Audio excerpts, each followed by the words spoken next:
असं काय करतोस का तुझ्या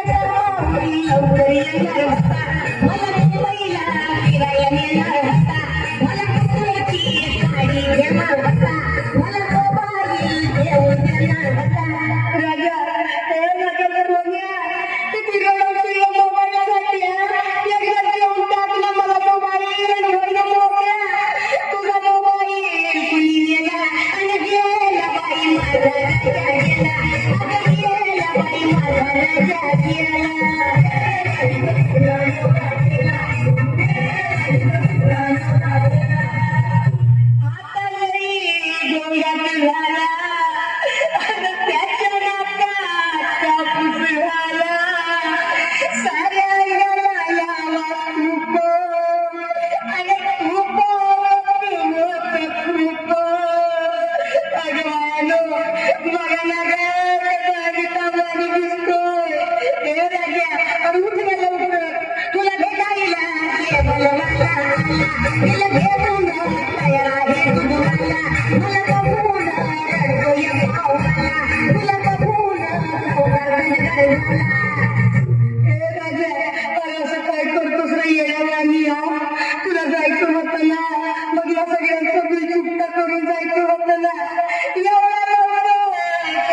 मग मला भेटला पाहिजे कसं कसा घरगुती गोंधळ